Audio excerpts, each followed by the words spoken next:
There's more to imagine when you listen. So let your imagination soar with Audible. Audible has audio titles from every genre that will inspire you to imagine new worlds, possibilities, and ways of thinking. As an Audible member, you get to choose one title a month to keep from their entire catalog. Enjoy an exciting reawakening of a beloved classic with the Audible original, David Copperfield by Charles Dickens. Produced by Academy Award-winning director Sam Mendes. Starring Ncuti Gatwa, Helena Bonham Carter, and Theo James. This adaptation breathes new life into a familiar tale.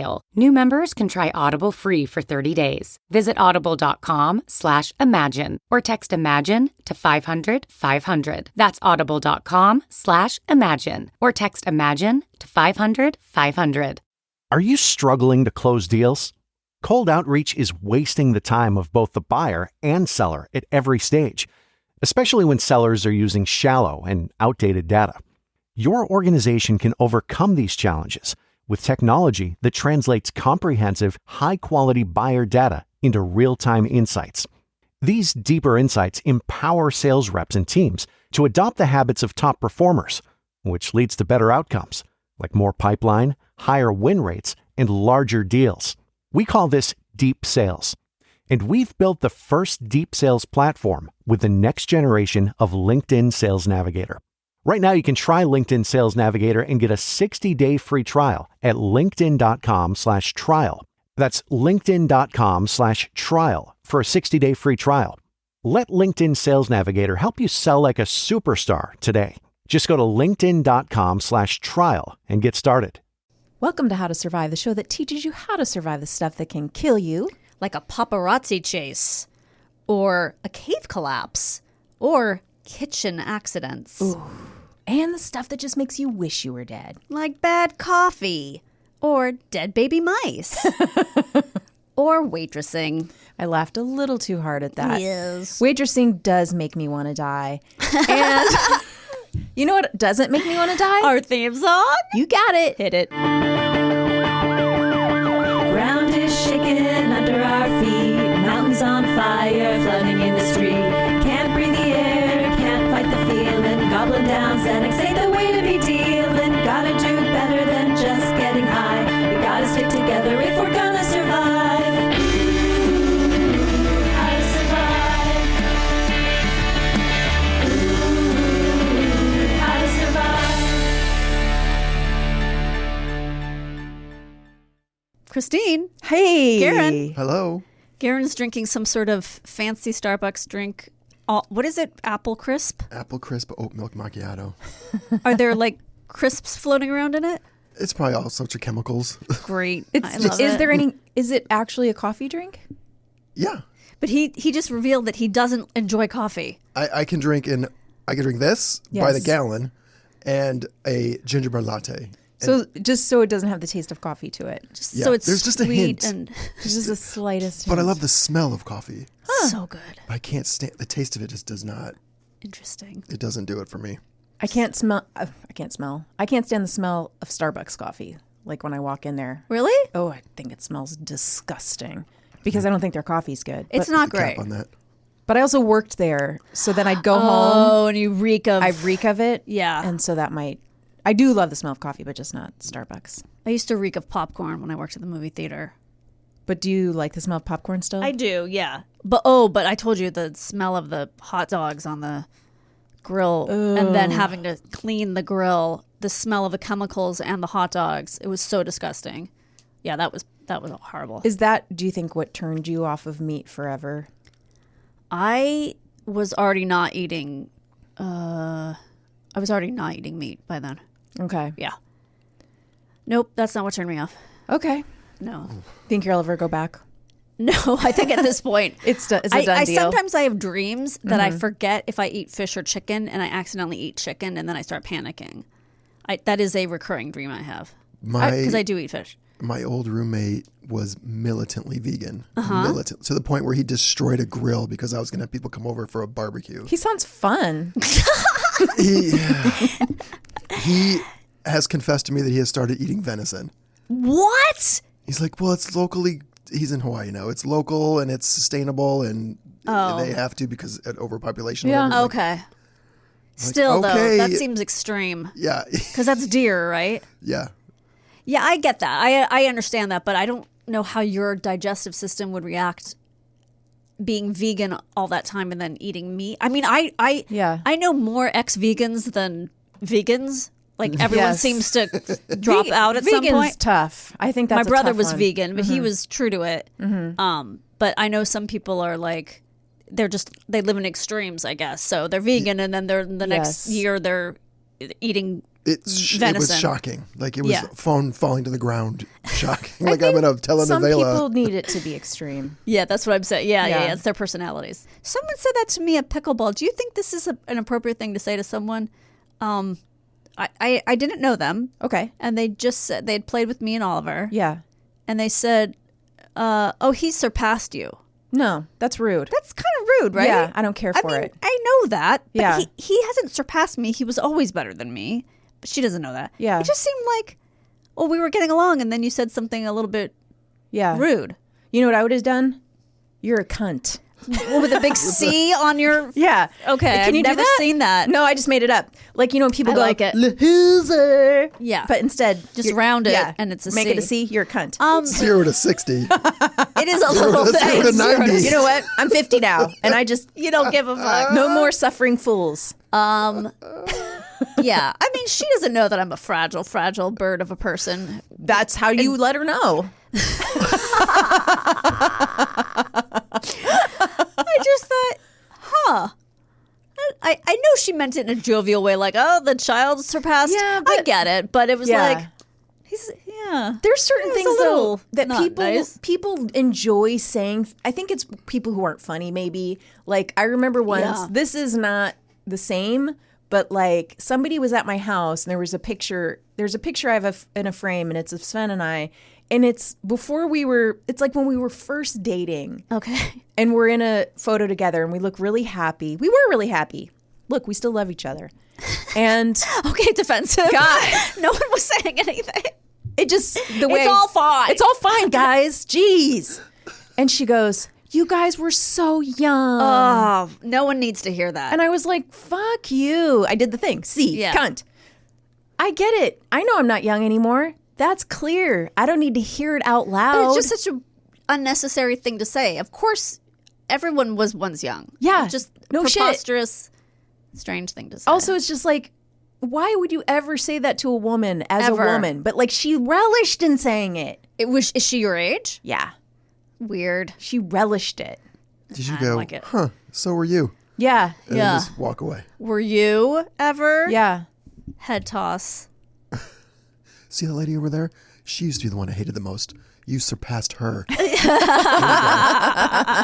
have that for free. Thank you. I like it. All right. Should we get into today's topic is what I'm Let's wondering. do it.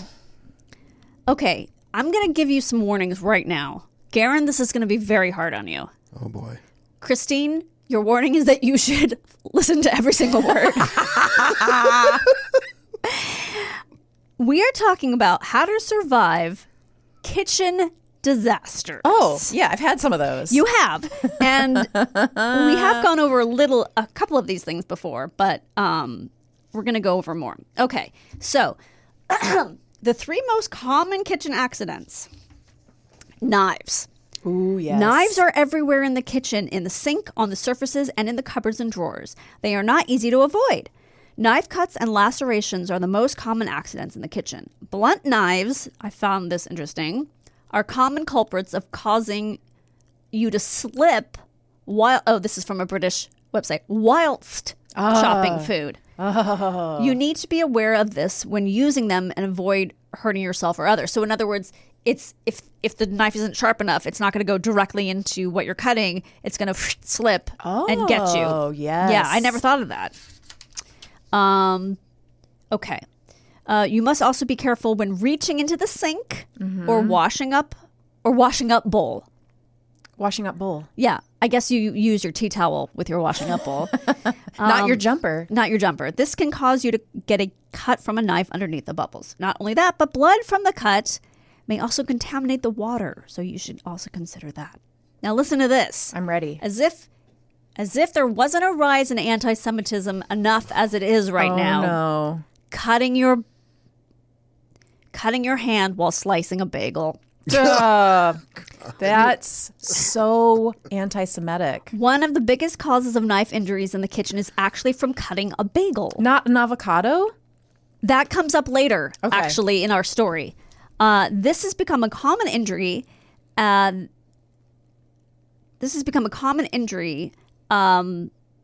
sorry. You got to get a bagel slicer.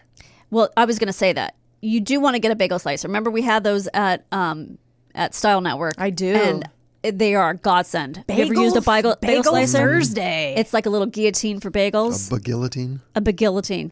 So anyway, they're saying that this happens so much that they've actually given it a medical term, which is BRI, or bagel-related injury. Wait, back up a second. I know, England. Did you guys just both say guillotine? Guillotine. Guillotine. Well, I said guillotine. Guillotine. Yeah. Okay. The guillotine. To avoid such injuries, make sure you place it flat on a kitchen surface when cutting, Yes. rather than cutting it in your hand. Who does that? Who's cutting it in their hand? That is crazy. Look at his face. Look at his face. Do look you at his do face. that? Do you cut it? I do this. No, Karen. But let me tell this is the honest truth. Every time I'm in the kitchen doing something, I think, what happens if I fuck up and hurt myself? Because I'd be by myself for most of the time. That's a good thought to But have. I go so slow, and it's only, I don't get sealed bagels. Mine are usually pre-cut, Yeah. but they have the little thing in the middle. Oh, so so you're sometimes just I have to just go a little deep, and then You know you can just rip those apart if they're already Yeah, pre-cut. I know. Sometimes I don't know. Dude. Okay. I get I'm going to say two things. anxious if there's too much bagel on one side. Don't cut them in your hand, obviously. And second, Did you hear what he just get some real bagels. What? He gets anxious if there's too much bagel on one side. Karen? I like a uniform How slice. do you get out of the house in the morning? I think, Jesus Christ. listen, we need to either up your dose or get you I on a might dose. need more doses is the problem. I hope you don't have pills you have to cut in half. We actually have a pill cutter. It's extremely satisfying. We do too. because we have this one, Is it a box? kind of, Yeah. where it's hinged. Yes, we have that And too. then you can put like 4 or 5 pills in at once. Oh. Okay, so what do? There's this dial that like I'm going to make a Star Wars reference. You know, like the walls in Star Wars when they Yes, when they crush, come in? Right. So you dial it so it goes out. You Yes. put you line up the pills, then you dial it back for a nice snug fit. Then you guillotine, Oh, slice them, and they all chop in half. Love that. That's the extreme. Mercedes of It pill is. cutters. Well, who do I live with? yeah, we have like a, Prius. The number 2 thing after knife injuries: slipping in spilt liquids. Oh, yeah. Unattended spillages can lead to slips and trips, which could then lead to escalated accidents. Like head injuries. Yeah. If someone falls onto knives, I'm not sure why. Oh my God, have you ever dropped a knife though and then like moved your feet out of the way really quickly? I don't know, maybe. That happens in our house a lot. Oh, Jesus. you need your kids to have like Velcro attached to their hands and every object that's in your house. If someone falls onto knives, another person, or something hot, that can lead to further injuries. This highlights the importance of keeping cleaning supplies and a wet floor sign. This is like an industry, in a kitchen, in a restaurant. This is the bear. Exactly. A wet floor sign close by and dealing with a spillage immediately. If you are at home, you may want to avoid letting children or pets in the kitchen whilst They're you are all cooking. in there. Yep. You've got a dead mouse, Yep. children, Yes. dog, cat, Yes. turtle, 2 turtles. 2 turtles, a snake, Yep. and soon to be chickens. Well, that's yet to be decided. Sally gets nervous for some reason and wants to be literally up against my legs when I'm in the kitchen sometimes. Like just crowded against my leg while I'm trying to get stuff in and Oh, out of Sally. the oven. And like I'll be pouring pasta into Oh, the God. sink and I'm like, Sally, you got to get out of here. This is not safe. Oh boy. If you are this eliminates possible trip hazards that can easily be missed I'm going to skip that. Oh, you know one other thing that's really slippery that isn't a liquid? Yeah. Flour. on the floor is That very makes sense. slippery. I've realized just because the kids do a lot of things with flour and they're also, kids, so it gets messy on the mess. floor. And I'll be like, oh, it's so slippery. Head injury. There are so many elements in the kitchen that could lead to a scald or a burn. Here's a list. Okay, so wait. I guess the next one is... Okay, the next one is burns. You are very familiar with this. Very familiar. There are so many elements in the kitchen that could lead to a scald or a burn. Here's a list of possible causes of burns in the kitchen. Burns from a hot oven, grill, oven tray, surfaces, or this is a word that they use in England, hob. Do you know what that is? I don't. Okay, it sounds I like looked it up. broomsticks and Bed knobs. that one. So the hob is the top of an oven, but I think in England maybe they have just something that's burners that can also be called the hob. Like there's no oven under it, it's just burners. Oh, that's what ours is. It's separate. What? Yeah. Oh, you have it like built into the counter. Yeah, our range. Yes. Is that what it's called? The top is the range? Yes. Is separate from our oven. Oh, it's in two different realize places. that now. It's so weird. Anyway, I think that's, you have a hob. You use an oven glove. Yes. Pot holder Yes. instead of a kitchen towel to help avoid these. Flames from flambeing, which is cooking with alcohol or cooking with hot oil. I'm guessing he is 2 years away from flambeing. Or that could be happening at any point. Yeah. Burns from boiling water, spits and splashes from a pan or pot. I've definitely done that. Yes. One way to avoid this is to make sure that pan handles on the stove are facing inwards Oh. so that they don't get knocked over. I always face them not towards me, but out. Yeah, I don't know. I should do what you're saying. Hot food burns. You could just burn yourself on the actual food. Done that. Kitchen fires. This may seem extreme, but make sure you have a fire blanket or fire extinguisher avaavailable for such occasions. Blanket. Didn't even know you could have a fire blanket. It's probably British for, zip up sweater or something. Fire blanket. It's a tea cozy. Yeah. Okay. This I found interesting. Refrigerators also proved menacing. This is from a study, but I'm just reading this part because I found it interesting. Please. Refrigerators also proved menacing, causing boy. more than 44,000 injuries. No. Among these fridge-induced ailments, the most common was internal head injury. Oh my God, what? Likely the result of getting accidentally bludgeoned when another person opens the door. Oh, Jesus. Or you live in a sitcom, basically. Yeah. Or perhaps when putting away groceries in both the fridge and freezer simultaneously. Oh, yeah. Faces were injured most often by tableware, Tableware? such as bowls and mugs. So you're just like flinging it and you accidentally hit somebody in the face or on purpose? I think they just fall out of the cupboard onto your face. I don't know. Injuries to other parts. Oh, no, I guess you're right. Stuff in the, I don't know. Injuries to other parts of the head frequently stemmed from the refrigerator, a fact that further supports our aforementioned. Okay, I'm going to skip that. Food is integral to holiday festivities, but cooking on special occasions can be a recipe for disaster. Christmas witnessed more than 6,200 injuries. Well, that's because families are arguing. Yeah, they're throwing shit at butter each other. dishes at each other. Yeah. They're using food as weapons. Oh, I thought this was interesting. Interestingly, Father's Day accounted for roughly 4,100 injuries as well. Perhaps thankful children and wives attempt to cook a nice meal for the fathers in their lives, and their kindness results in injury. I have a different theory. What is your theory? That people are upset about their fathers not being good dads, and they injure them with chicken wings or drumsticks. It's so specific. Yeah. I was going to say that maybe you take your mother out for Mother's Day, but Father's Day you just make it home. They want a barbecue. That's the other thing I thought of is barbecuing, yeah. Okay, so now I'm going to tell you how to deal with these injuries. Please. If you do get cut while using a kitchen knife, here's how to treat the wound. Clean it with soap and water. Apply pressure to the cut with a clean cloth. That's what I could use that cheesecloth for, now that I'm probably never going to use it again. Or bandage for a few minutes to stop the bleeding. If you bleed through the cloth, place another one on top of it. Use antibacterial ointment. If it's a minor wound, dab a little of this over the cut. Cover the area with bandage or gauze pad and adhesive tape.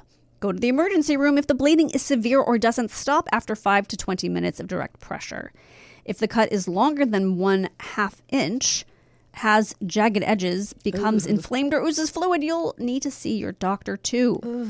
So I know I've talked before about how I sliced up my hand off with a mandolin when I was using that. God. Yeah. Oh. And how Jimmy said that I was like, oh, I'm fine, even though I was in extreme pain. And then eventually I was like, oh yeah, we need to go. First degree burn. This involves just the top layer of skin. It looks red and is painful like sunburn. When you press on the burned area, it turns white. To treat it, remove any clothing or jewelry that's near the burn. If your clothes are stuck to it, don't remove them. Place the injured area under cool running water for 3 to 5 minutes. Apply an antibiotic ointment. Never ice, oil, or butter to your wound. Cover it with a clean bandage. It should heal in 3 to 6 days. Second degree burn. This is a deeper skin injury. It turns red, blisters, swells, and hurts. To treat it, soak the burned area in cool water for 15 to 30 minutes. Apply the antibiotic cream to prevent infection. Cover the area with a sterile dressing. Change the dressing each day and check for signs of infection. These include increased redness, swelling, pain, and pus. This wound will take 2 to 3 weeks to heal. It'll also start to itch, but don't scratch it. Third degree burn. This is a medical emergency. Cover the wound in a cool, wet dressing and call 911 or head to the nearest emergency room.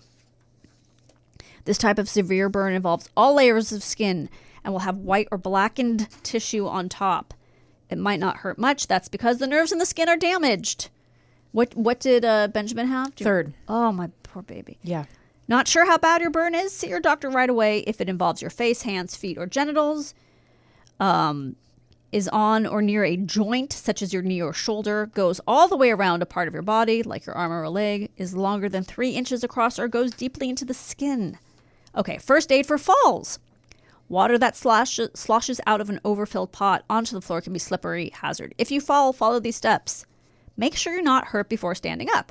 Getting up the wrong way could make the injury worse. Slowly rise to your hands and knees. Try to crawl to a chair and pull yourself up. If you can't get up on your own, yell for help or call 911. If the area is swollen and you think you might have a fracture, which is a broken bone, try not to move it. Call your doctor or go to the emergency room. I love all these things that are like call your doctor. Have you ever tried to call your doctor? Oh, it's just like a switchboard to an answering service to a...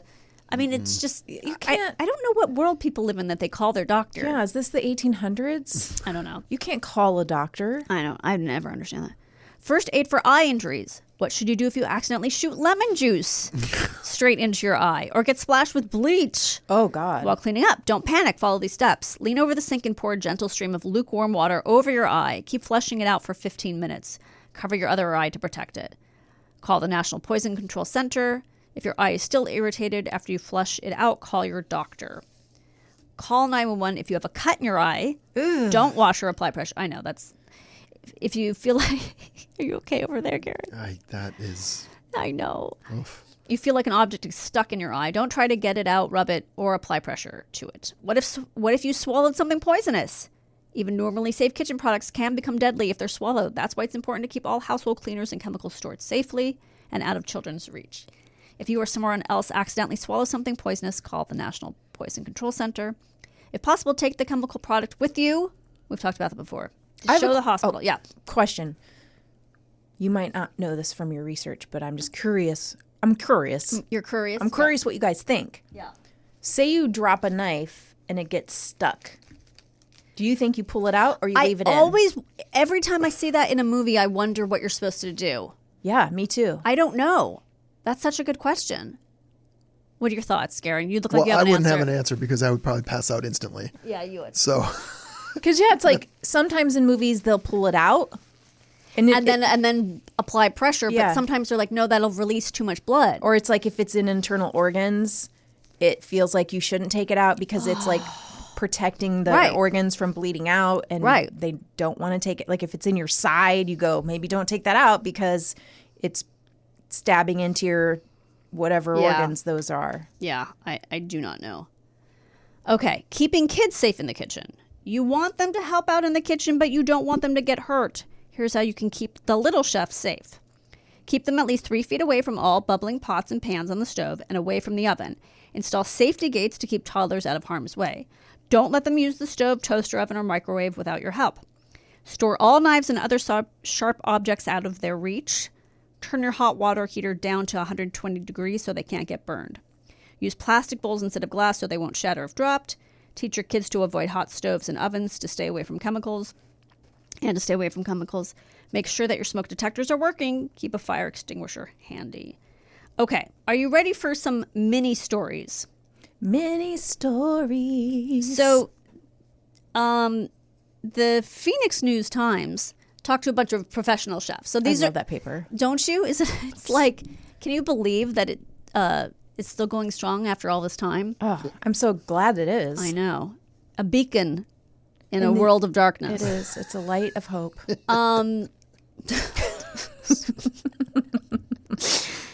They just talked to a bunch of professional chefs. So these are not things that happened in home kitchens. These are things that happened in restaurant kitchens. Love it. Okay. So this is from, and they're just a bunch of little ones because they were all short stories. Little chefs. They're all, which, you can get in a lot of trouble because you reach up for that pot of water on the stove. Boom. Falls right on you. I have a Little Chef. Very similar story. Isn't Little Chefs the competition show that's going against Master Chef Junior? Little Chef? Sounds like it. Yeah, it should be.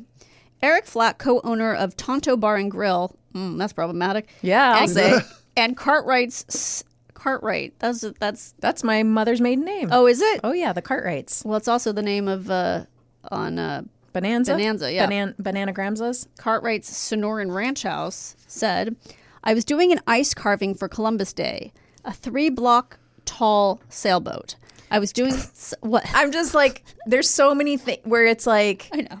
It's Tonto's In Phoenix. and they're doing an ice carving probably of Columbus for Columbus Day. Oh, right. 3-block tall sailboat. Right. Yep. I was doing some final touches. Do they call that a sailboat? No, it's a ship. I don't know. There's just so many problems with all of this. Yeah. Go I was on. doing some final touch. I didn't really realize that. I was doing some final touches with my chainsaw, and the tallest sail broke. I let go of the chainsaw with one hand and tried to catch the sail as it was falling. I did catch it, but it was so heavy that my hand came down on top of the still running chainsaw. Oh! I wrapped up my hand and headed to the ER for lots and lots of stitches. I was lucky that I didn't lose any fingers, but my hand looked like hamburger. Oh! Hamburger is always a horrible reference. Yeah. I mean, it's very effective. Chris Osborne, owner of Cadillac Ranch. On our cameras, I saw 2 cooks get into what started as a play fight and ended in one of the cooks stabbing the other in the thigh. Oh my God. This isn't really an accident, but it was the bloodiest wound I've ever seen because he was stabbed in the femoral artery. Oh, shit. Oh no. It was horrible, and one of them earned a felony for turning horseplay into a crime. Jeez Louise. Danielle Leone, chef and co-owner of the Breadfruit. We serve these chilled, sweet young coconuts. Illegal in certain states. I don't know. When somebody orders one, it gets sent back to the kitchen and we chop the top off. I guess it's like picking out your own lobster. You pick out a coconut or something. A sweet young one. Yeah, so you can drink out of it. Our sous chef turned his head to answer a question with the cleaver in hand and whack! The tip of his finger was dangling. We patched it up, iced, and sewed it. Not dangling. I know, I'm sorry. Dangling fingers. Bernie Kantak, chef and partner, Citizen Public House. I was helping a bartender friend do a demo at a tequila festival, and he had the entire crowd around his booth watching as he mixed cocktails with various tropical fruits. We had a few coconuts. I don't know if they were fine, young, sweet coconuts, but let's hope. We had a few coconuts, and he decided to crack a couple open. With one coconut in hand held about chest high and a huge vegetable cleaver being swung at said coconut lumberjack style, he cracked the first one open. On the second, he wasn't quite so lucky. The blade slipped off the side of the coconut and through skin, muscle, and right into the bone of his thumb. I had my back turned at the time, but he tapped me on the shoulder and said quite calmly, "Hey, can you pour some drinks? I cut myself." I asked to see it, and for the first time in my life, I said, "Dude, you need to go to the hospital." It was pretty horrific. Lisa Kanaisho, owner of Trist Cafe. While I was home preparing... this is what we were talking about. While I was at home preparing sliced avocados, I remember watching a trick on how to de-seed one using a knife. I tried to outsmart the knife. The knife won. I stabbed through my hand just under my forefinger. 18 stitches later, no more knife tricks for me, and I haven't eaten an avocado since. So that's too bad. Avocados are delicious. I know. So I do that sometimes. I try, and then but you're supposed to stick, after you cut the avocado, you're supposed to stick the knife into the pit to remove the pit. I'm assuming that's what she's talking about. Oh, maybe not. My stepsister did that too. She held it and she did that and it went right into her hand. But here's what I do. Yeah. You can do that. Just have the avocado sitting on a counter, not in your hand. Right, but you still have to hold the avocado still with your hand, no? I don't. No? Oh, you can just do it, and then you remove this. And then I turn the knife, pit, pull it out, and then I use the back of a spoon to tap it out of the knife. Here, okay. Can't you just grab it? Why do we got to use a knife? The idea is it won't come out. Is it that stuck into it? Yeah. Yeah, and okay. also you want to save as much of the avocado as possible. You don't want the avocado hanging on to the pit, so you're trying to just remove the pit. Okay. Yeah. It just for some reason I don't grasp how tightly it's still in the avocado. Do you eat avocados at home? I have. Yeah. And I've done that, but yeah, I don't know it's why. kind of yeah. It's all stuck in there. It's really stuck Not in there. unlike a chestnut in its shell. It is stuck in there. I mean, be careful out there, people. Really? Seriously? I've learned the hard way. I know you have. But I mean, also, I don't follow any of those kitchen rules with my kids. Really, Well, they're not little toddlers anymore. either. Yeah, but I do need to get those. They have aprons that are protective from like scalding water. Oh. They're sort of thick and they have like protective burn material in them. That go over your, like around your neck? Yeah, they're like full aprons. For kids Yeah. or for anyone? I think probably for anyone. Oh, that's a great idea. I got to get those. Those could be good Christmas gifts. Yes, good Christmas gifts. And I'm sure they have them in kid size, so yeah. that would be good to get those. Yeah, I think they need They'd be those. so excited Too to get sweet. those. Yeah, they really would. Not really, but it's a good idea. Yeah. Well, that's why, you should have Hanukkah, because Hanukkah's for the boring gifts. Like I bought my son a blanket. That's going to be a Hanukkah gift. I don't know if I'm allowed to have Hanukkah. No, I don't think you are. Look, I'm not supposed to have Christmas. I have it. Yeah, I think that's different though. Is it? I think you can. Yeah. Christmas, everybody loves I'm not Christmas. Christian, and I'd have Christmas. Right. Who's going to tell me I can't? Exactly. Well, I'm sure there are some people. Oh, I don't listen to them. That was great. Yeah, I know we covered some of that stuff before, but we've all forgotten. That's true. Yeah. So, Thank you. Thanks for the fun info and Sure. the great stories. yes, and we will be back right after this. Don't hurt yourself on the break. No.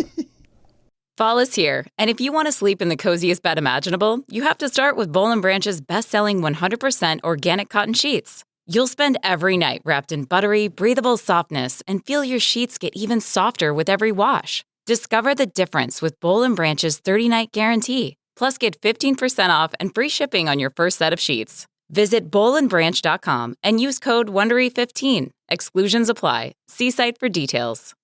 Canva presents your work horoscope for this week. Deadlines are in retrograde, which we all know can bring some intense energy. Our advice: fend off this forecast with Canva. Like Canva whiteboards to counter creative blocks, and Canva docs for clarity in communications. If you have any sales deals coming through, results will be in your favor with Canva presentations, manifesting many wins for you. It's a great week to love your work at canva.com.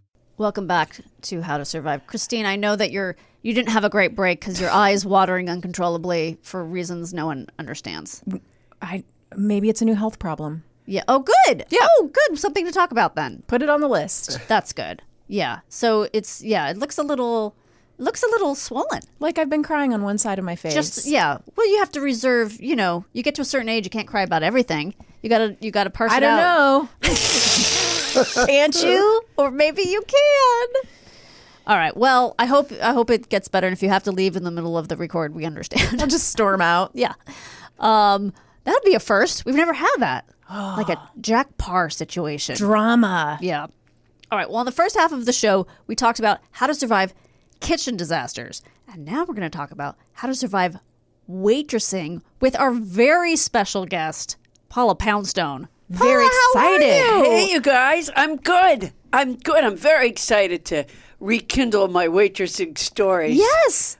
It's a dangerous place. We were all very shocked that you waitressed. It just didn't. It seemed out of character somehow. I was never good at it. Okay, well, before we get into that, just quickly, I just want to say, because Paula, to me, is in the top, 3 comedians. Thank you. She's going to be performing at the Magnolia in El Cajon on December 22nd. That is correct. If you're wise, you will see her live. I have seen her live. She's a genius. Get I'm your just gonna tickets. say that. Christmas miracle. Yes, it would be a good Christmas present for Right? someone. Yes. That would be a good Yes, Christmas present. really Although good they'd have to Christmas open it ahead of time. Well, then you get Jews. Just Hanukkah starts that's a before good idea. Christmas. Oh, Make that your man. Hanukkah gift, and then you're set. My kids and I one time went to Magic Mountain, I think it was. No, or was it the water? I can't remember. But we went at Easter. And I said to them, it's a great, because we're atheists, I said, it's a great day to go because there's going to be nothing but Jews and atheists there. That's right. And I was absolutely right. Yeah. I literally saw yarmulkes walk, people wearing yarmulkes. Waterproof walk by. yarmulkes. And I'm like, yeah, see what I tell you. And, I'm and there was guessing shorter lines. Yes, much shorter lines. Nice. Yeah. Nobody, Easter is a silly. Easter's the worst. It is. I mean, I liked it when I was a kid, but I asked my middle daughter the other day if she ever felt bad that we never celebrated Easter. I said, I might have done it for you guys in a non-religious way, Sure. but I was unaware that you had any passion for hard-boiled eggs. And my middle daughter goes, "They're hard-boiled?" And I'm like, "Yeah, honey, you really thought that kids were looking for raw eggs?" I guess, in fairness to her, it makes as much sense, I guess, Yeah. except for, Yeah. the damage if you break, raw eggs all over a yard. Yeah. Well, or we used to do them Inside. Yeah. I still You live somewhere cold. I still remember my mother getting mad that I emptied a Kleenex box once because I thought there might have been one in the Kleenex box. And she got mad. My mother got mad about everything. That's ridiculous. Yeah, no, she was an angry, Jeez. angry person. Tell her to be a better hider. Yeah, honestly. Think outside the box, so to speak. Yeah, Think exactly. inside the It could have box. been in there. Yeah. It's a good hiding place. See, that's why she did. That's why she didn't work at NASA. That's exactly why. That she was didn't what work, held her back. Because you got to say, in the realm of possibilities, right? Right. In the wildest, But she really held me back. Yeah. You know what? Screw her. You know what I say? Yeah. Chris has come up with this thing where instead of an L for loser on your head, you put a C for cunt. And she thinks that's socially Wow. acceptable. I think it could be. I think it could work. Yeah. In certain Yeah. places. It's for certain I like people. it. Listen, I would never say that about your mother. Oh, you can.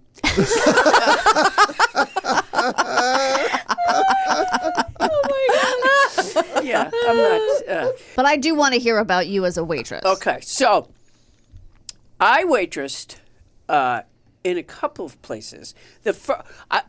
I was a hostess at the Bickford's Pancake House in Natick, Massachusetts. That was the first job I ever got, but I never made it to waitress. I admired the waitresses that I worked with; they were terrific, and it was a fun place. It was but then when I was 16, when I turned. The one thing I was told not to do was touch the microphone because it made noise. That was the one thing I was told not to do. And I could not touch the fucking microphone fast enough. You mean this microphone? This one? Is that one? It happens every time. And I could feel the whole table just like, what the fuck? The one thing we told her. Jesus. All right. So when I was 18, I took a Greyhound bus down to Orlando, Florida, because I wanted to be a bear in the Disney World parade. Wait a second. What? Hold on a second. Yeah, This was a dream? it was. You lived in Massachusetts. Yes, and when you grow up in Massachusetts, you are raised to believe that Florida is the promised land. Oh, I didn't know that. Yes. Okay. Because it's warm. Yeah, and because over like winter break, the rich kids, Yes. always went to Florida. They come back with sunburns and Okay. and the like. And Did you want to be Winnie the Pooh? No, I wanted to be Baloo Bear. Okay. All Yeah. right. Is that from Jungle Book? Yeah. Okay. It's very specific. So specific. Yeah, that that's I think it threw the the people at Disney how specific my dream was. Did you have a particular affection for Jungle Book? I love Jungle Book. Yeah. Is that your favorite? And Baloo Bear. Okay, I you love mean, Baloo. he's just great. Okay, he is pretty great. Although, and I don't want to upset anybody, but what the hell he was doing in the jungle? Because he's a bear. Right. Shouldn't be there in the are jungle. problems Yeah. with. Yeah. There are zoology problems. Yes, with the multiple story. questions to be answered. Yeah. in this whole Right. That's a scenario. good point. Yeah. But anyways, what's not to love about Yeah. Baloo Bear? He's real cute. Yeah, he's great. And I think look for the bare necessities is a great philosophy. Yes. So this is what I want to do. I want to be a Okay. bear in the Disney World Parade, and I got down there, Greyhound bus. I had no form of transportation. I had almost no money, and had a big blue suitcase and a yellow, knapsack, and never occurred to me that I had nowhere to live. And did your parents not care that you were? What was the circumstances? I was 18. I didn't ask them. Okay. I used to say to my kids, I used to say to my kids all the time, I go, when I was younger, people would say to me, well, what do your parents think about what you're doing? I would say to them, I didn't ask them because I don't care. and I told my kids, you are welcome to take the same approach. You make your own decisions. Right. My opinion is just that. Right. But you make your own But what I'm decisions. asking is, I understand that you didn't care, but they didn't care. They didn't say, hey, you don't have a place to stay when you get there. Well, I wasn't living with them when I was 18. Okay, gotcha. Okay, that's different. And I had just turned 18. It was like but I was living someplace else. Okay. So, all right, touch my microphone again. Sorry. Oh my God, it's so I can't. I'm not good All with you're to think the whole time any kind of restrictions are really hard for me. Imagine how hard it was giving up alcohol. It's the one thing I couldn't do. Don't drink. I'm good now though. So all right. So I get down there. I stayed in a cheap downtown hotel, which the Greyhound station was easily accessible to a cheap downtown hotel. And the first thing I did was take a bus. Orlando, every hotel, there's a bus service that picks people up to go. They know which side of the bread they're Exactly. I don't think that's the right expression. So I get there. I didn't get. Yeah. So I get there, and I think I still have my suitcase with me. I think, and I must have stored it in like a locker or something like that. And I find my way to what they call casting. Right.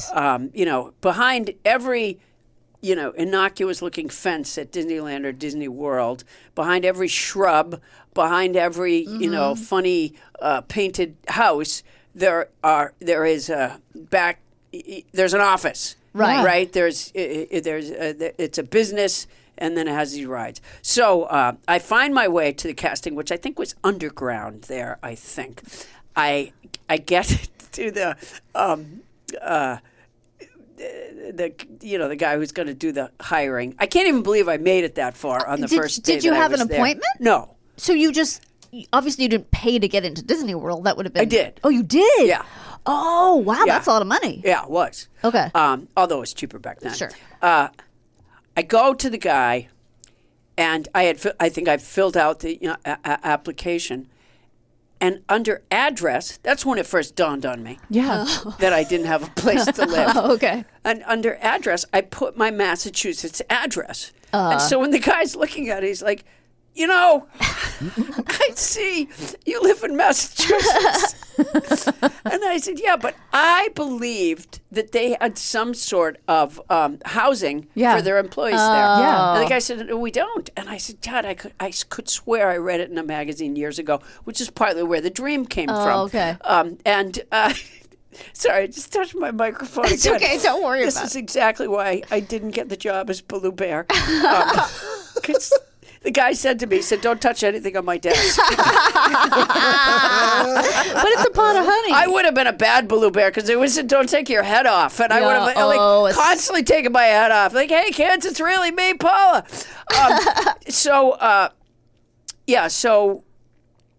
He didn't hire me. I know this comes as a shock to you. Right. He said the problem was that I didn't have a place to live. So I thought, okay, I'm gonna get. So I took one of their employee newsletters. There was a section in there of people looking for roommates. I became the roommate to someone from that employee newsletter because they worked at Disney. I thought, well, So smart. I'll So ride smart. in with them. Yeah. Yes. Well, wait till the part where I couldn't get out of the park. Because they don't, you know, there's the driveway is 3 miles long. Yeah. And you're not allowed to hitchhike on the driveway. So what I would do is I would, because I came back a few times trying to work this thing out. What I would do is I would get onto the tram that takes people out to the parking lot, and I would start talking to people on the tram. And, oh, you're from Connecticut. Oh, I'm from Massachusetts. Oh, you are. Oh, hi. And then I would say, and I need a ride out to the highway. And it worked every time. I got people to drive me out to the highway every time. So, all right, so I got the roommate situation with the person who worked at Disney. Yeah. And then I realized, well, the schedules won't necessarily match up. Okay. So then my next step was, okay, I'll earn money to buy like a bike, so I can live with this guy, and then I can bike to my job at Disney. Right. And here's where here's where some of my planning fell apart. So I start looking for a job. I walk all up and down the Orange Blossom Trail, which is a big road, big commercial road in Orlando. And the only place that would hire me was the International House of Pancakes. And I think it's because when I filled out the application, I had some previous You had pancake house Yes, experience, you know. Yeah. And I She knows pancakes. I do, you know, and even when I was older and had kids, you know, we would occasionally have waffles. So I've kept my hand in it. So they hired me to work the graveyard shift. Oh, So I God. worked 11 at night to 7 in the morning at the International House of Pancakes in Orlando, Florida. And here's the part that I hadn't really worked out, which is you barely make enough money to live, let alone save up for a bike. All that was the runway to my International House of Pancakes job. Like Yes. all that, you know, Yes. all that talk about Disney World, that's not waitressing, for God's sakes. And I know a lot of listeners are so frustrated It's a right prologue. now. Exactly. It's fine. It's the prequel. Yes. It's the Better Call Saul. There you go. All right, so I get my. I was trained by a woman named Patsy. Patsy was from Georgia. She had a big yellow. I assume it was a wig in retrospect, but you know, not a beehive exactly, but something damn near. Okay. Something pretty high All right. up on her head. Patsy had worked the graveyard shift. I think she told me for 20 years. Oh boy. Now, back in those days, there was another chain restaurant that was very inappropriately named Sambo's. Yes. I And remember Sambo's was across the street. And she told me, she said, maybe she said she worked at Sambo's for 20 years. And she said she had some sort of a disagreement with them one night and came right across the street and got hired at the International House of Pancakes. She trained me. At the end of the training week, she said to me, there now, you've been trained to work IHOP. You can work any IHOP in the country. You know, the confidence and the pride that you feel, the opportunity, the doors that were opened that day. So the skills transfer from one IHOP to another. Absolutely. And the uniform that I was given. Some waitress before me had this uniform, even though I think I still had to pay for it, but I forget how much I had to pay. You have to pay for your uniform? I think I did, yeah. But another waitress had it before me, and she had done this. I don't know if you girls are old enough to remember this, but you could let a hem out if there was a hem there. But a lot of women that wanted to wear very short garments would just cut the fabric. And so there wasn't much of a hem to let out. And that's what the harlot who had this uniform before me had done. And so when I tried to let the hem out, there was no hem. Right. And they weren't going to give me another. This was the one I got. And this thing was crazy. just barely below my ass. And in this time, this would have been 1978. Uh-huh. In 1978, when you worked at the IHOP, you had to wear pantyhose Oh God. and service shoes. Right. So I had a pair of white service shoes, and I bought a legs pantyhose. in the eggs? And yeah, I used to keep my money in the egg. And Your nest egg. and the crotch of the pantyhose would spend the entire 8-hour shift working its way down.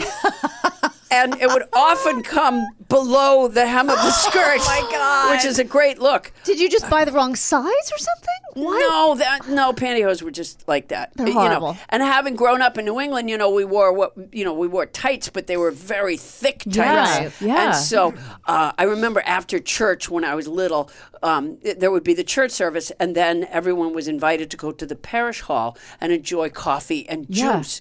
And all the kids coming out of Sunday school.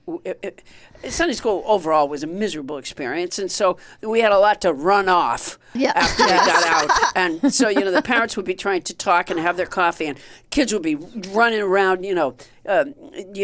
girls trying to kiss the boys or whatever, just running around crazy. And I remember, and I've always thought they should have an Olympic event that involves this, which is the crotch of my tights would have often worked its way down to my knees by then. And that makes running a very big challenge, but I don't see any reason why that should not be in the Olympics. I don't either. I mean, or it should have been back then anyways, because Yes. it was a practical challenge Yes. that a girl had.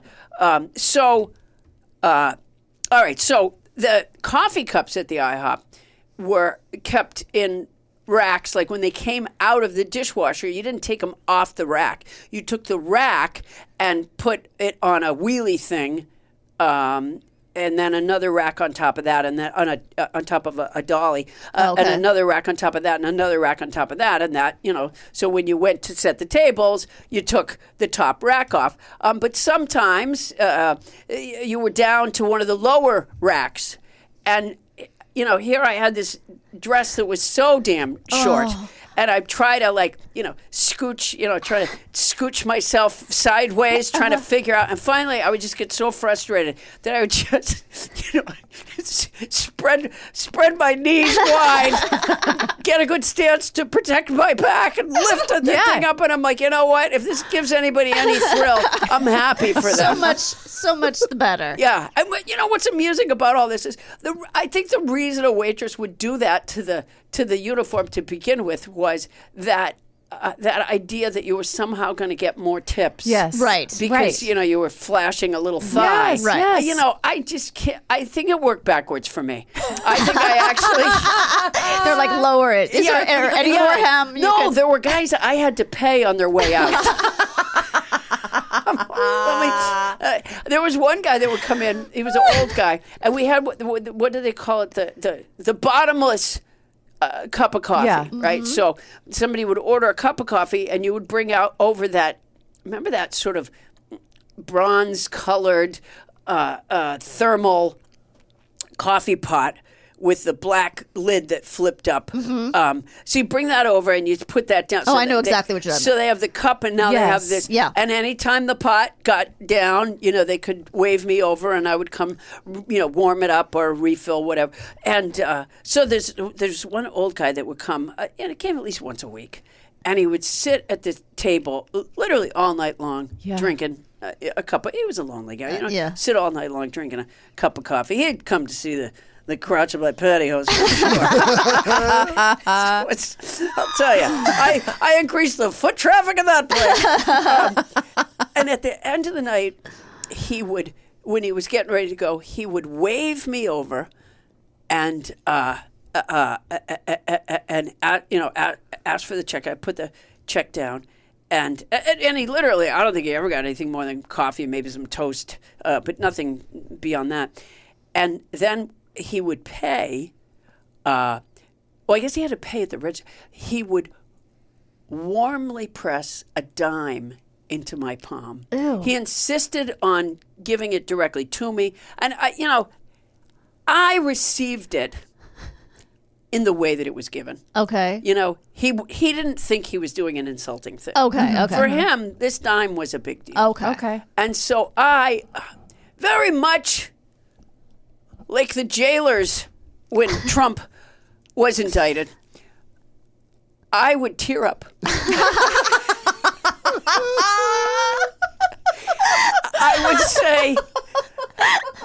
I would say, thank you, sir. And then I would say, you don't earn a dime like this alone. I'd say I'd like to thank everyone who made it possible.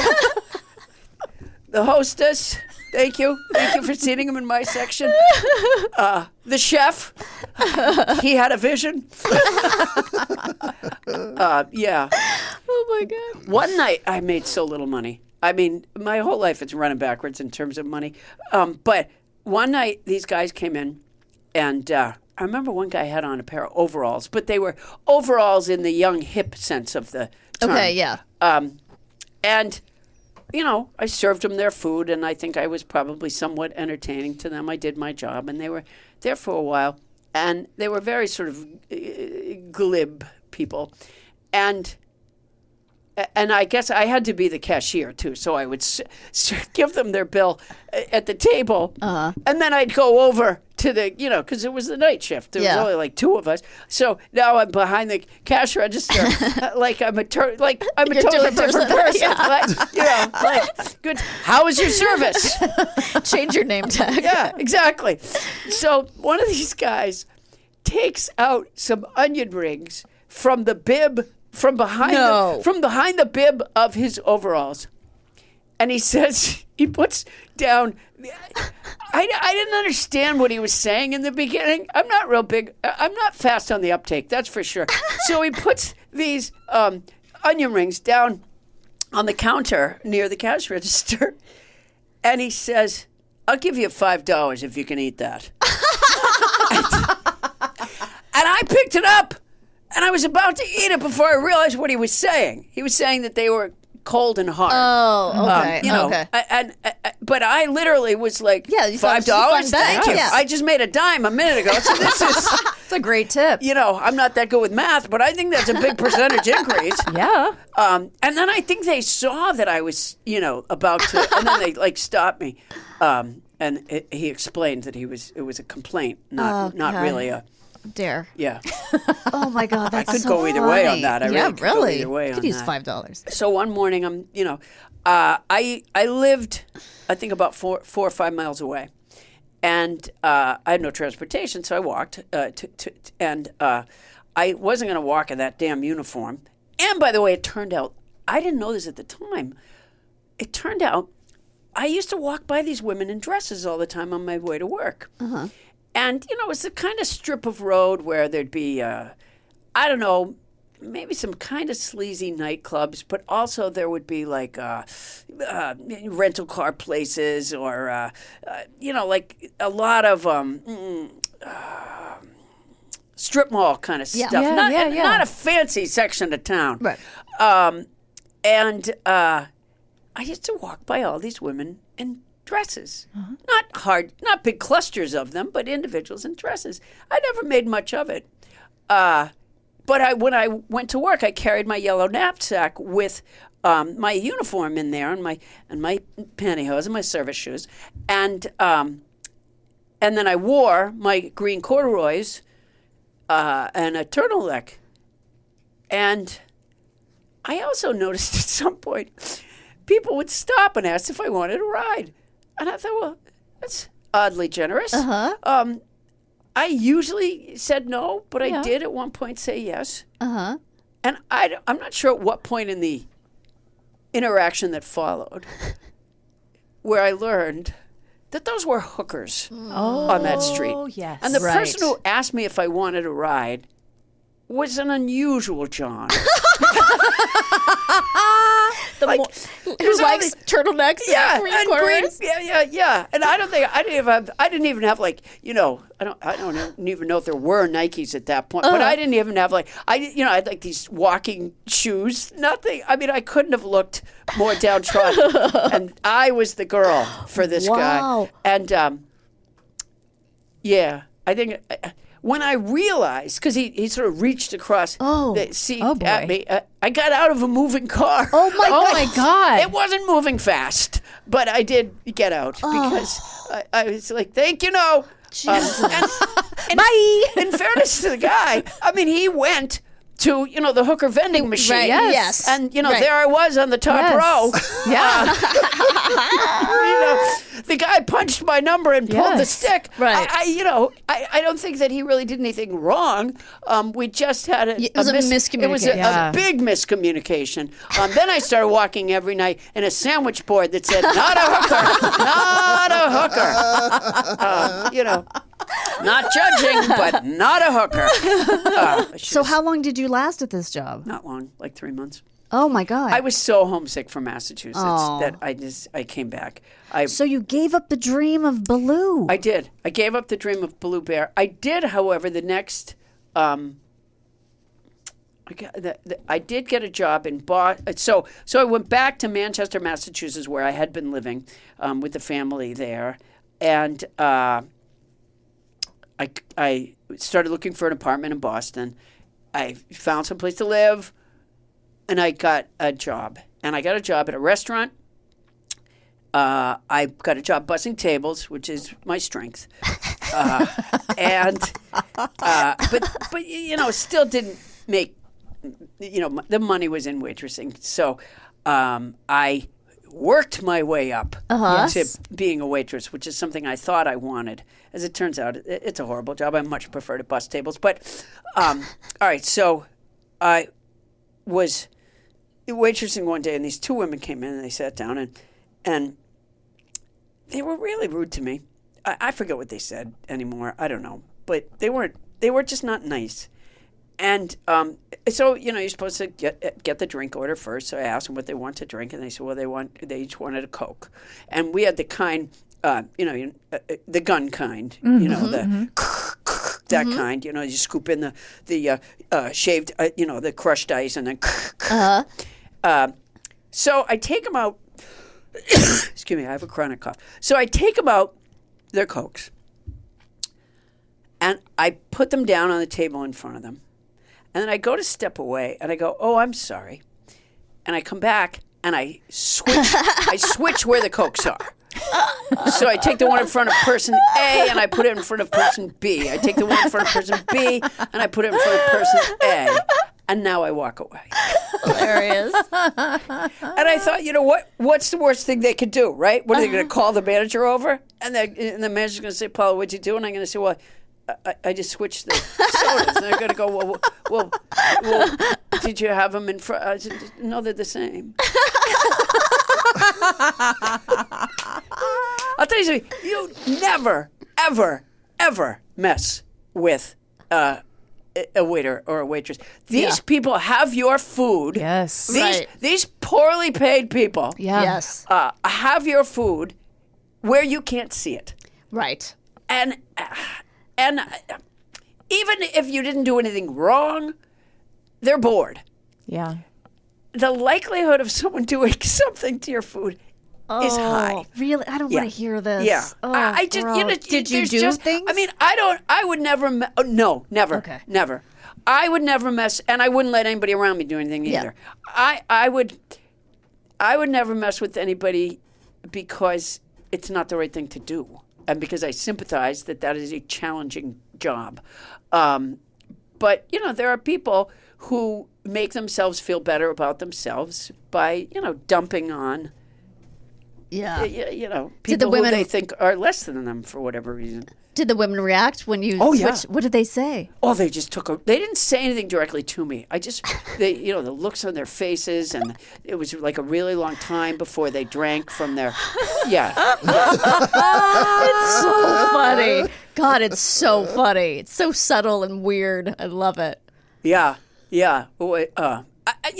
Thinking back, I mean, I think I was still 18 then. I had some. It's pretty ballsy. Yeah. All right. One time while I was working in that restaurant, we had this woman that came in one time. And, if something goes wrong in a restaurant, I can't speak to every kind of employee, but I know about restaurant employees. If you break a dish, if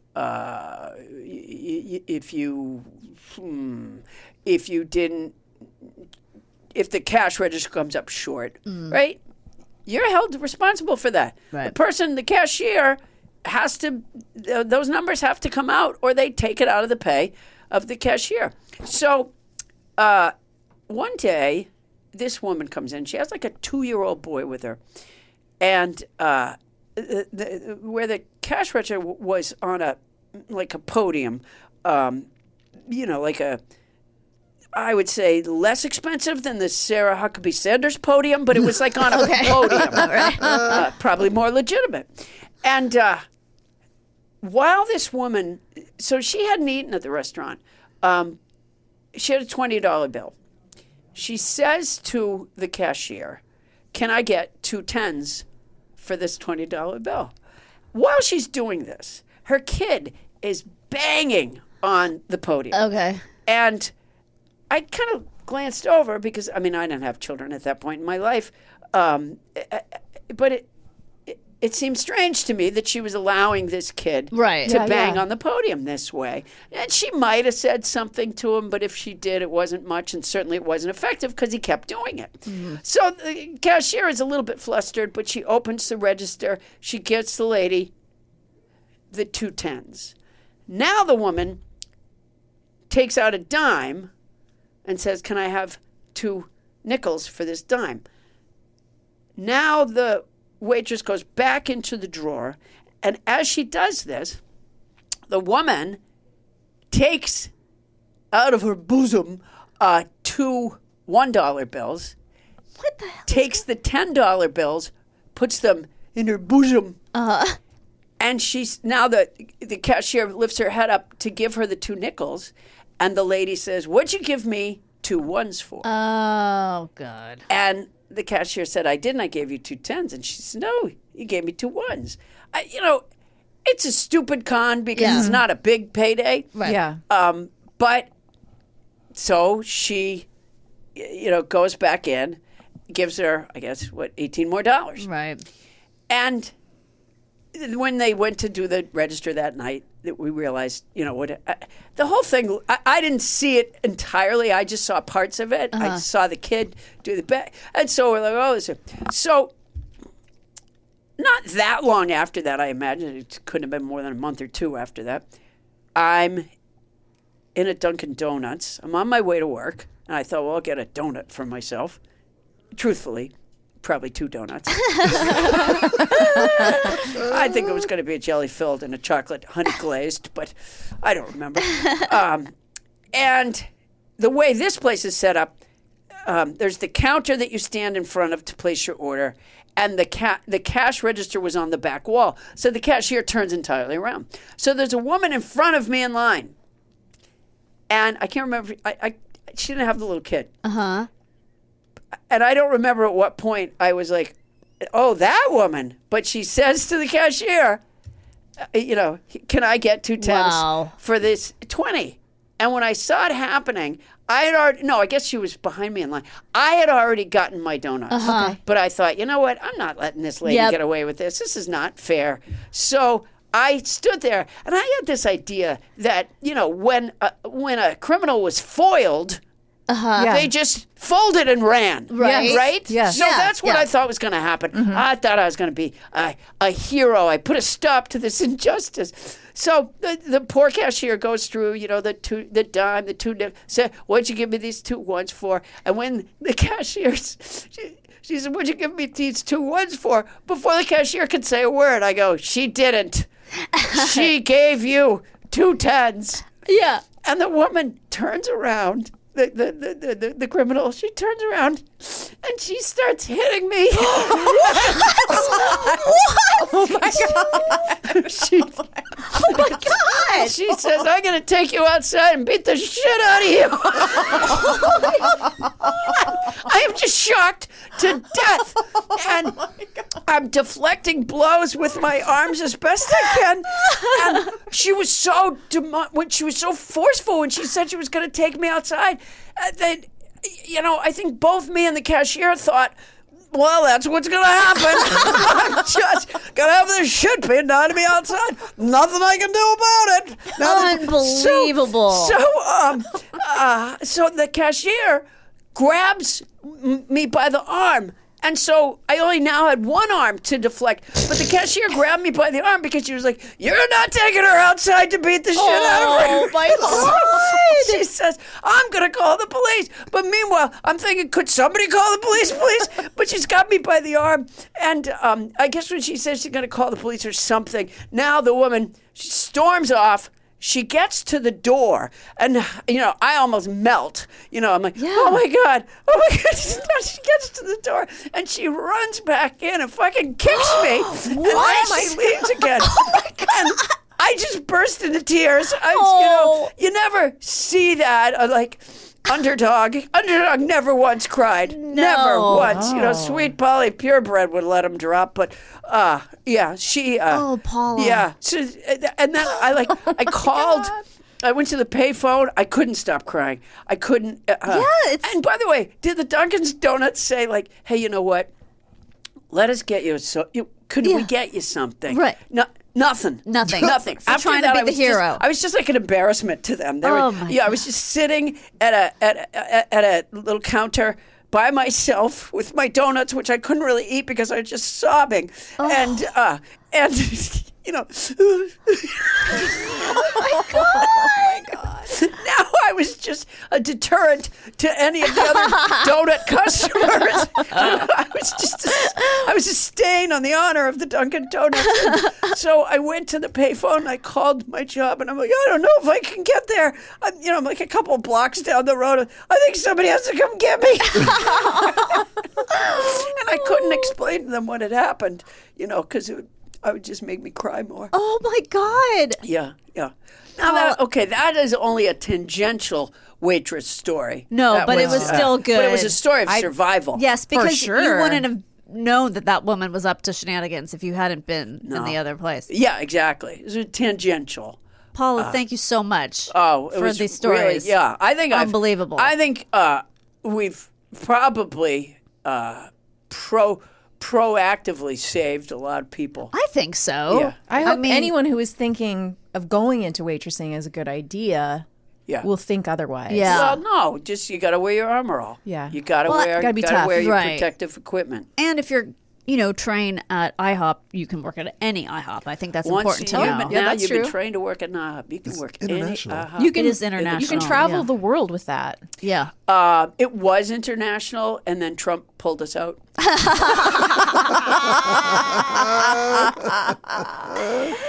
stopped the waitresses at the airport. Mm-hmm.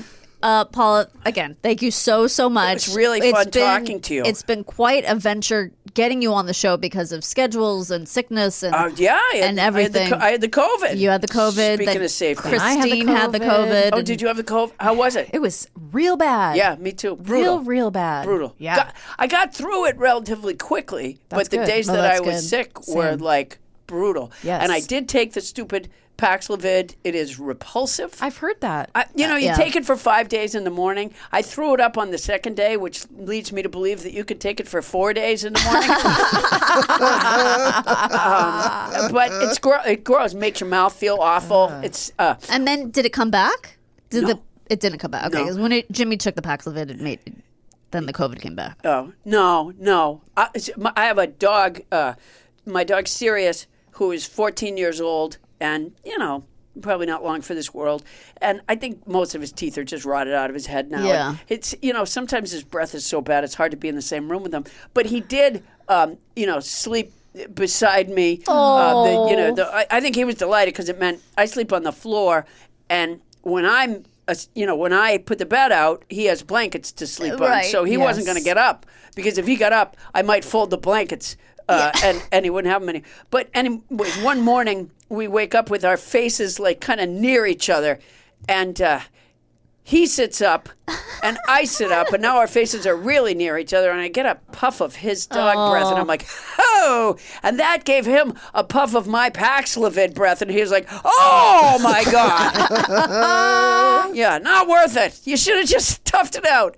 Next time, don't take that shit. Oh, wow. Yeah, no, was so awful. it was awful, but it did make it go away quickly, and I was so anxious to get back to work. Yeah, I bet. Yeah, so it's good. Well, again, thank you so much for making the time for us, thank you because so I know you're a much. busy I'm person. so happy to be here. Thank you very much. It was really, so really welcome. fun. It was really wonderful. And we will be right back with What Did We Learn Today? Make this new school year an opportunity for your kids to learn important life skills with Greenlight. Greenlight is a debit card and money app for families, where kids learn how to save, invest, and spend wisely, while parents keep an eye on kids' money habits. Greenlight also helps families get into their fall routine with a chores feature that lets parents assign chores and pay kids' allowance when they check them off. Get your first month free at greenlight.com/Wondery. Greenlight.com/Wondery. This episode is sponsored by AutoTrader. There's a good chance you're driving right now. Look around. Safely. What do you see? Cars. Lots of them. And guess what? They're probably on AutoTrader. Whether you're into timeless classics or the latest trends. Did somebody say solar-powered, eco-friendly, vegan, leather-wrapped, aromatherapy-scented, disco ball-equipped, self-driving car? If you see it on the road, you can likely find it on AutoTrader. Big cars, small cars, blue cars, new cars, used cars, electric cars, and one day, maybe even flying cars. With millions to choose from, buying a car becomes a whole lot easier. See it, find it, AutoTrader. Find your next car on autotrader.com. Danielle, Kristine. are you ready to learn what we learned today? So ready. Paula Poundstone, our esteemed guest, Yes. has a podcast, and it's called Paula Poundstone. Nope. It's called Nobody Listens to Paula Poundstone. Listen to it. I'm going to listen to it. I am too. She's really funny. So funny. A hob is a flat metal shelf at the side or back of a fireplace, having its surface level with the top of the grate and used especially for heating pans. In Britain, a hob is a cooking appliance or the flat top part of a stove with hot plates or burners. Right. Okay. Got it. I was like vigorously shaking my head. I was like, that's not what my research told me. And then I see that it is an expanded definition. Okay. Got a knife in you? Refrain from removing the stabbing object if it is embedded. The object is actually helping to stem the blood flow. Right. Pulling it out will likely increase blood loss, while pushing it in may cause further injury. Who's going to push it in? You know what I need to do? I got a thought. You know what I need to do? Push it in further. You'll need to apply pressure and dress the wound around the object as best you can. Okay. Here's where Garen learned typing out a what did we learn section distracts from the urge to throw up during those injury stories. There are only 3 types of bears that live and survive in jungles: the sun bear, the giant panda, and the spectacled bear. Sloth bears, like Baloo, are predominantly found in the lowland forests of India and Sri Lanka. It is thought that they prefer rocky areas and drier climates. Yeah. But they also like teaching boys how to be bears.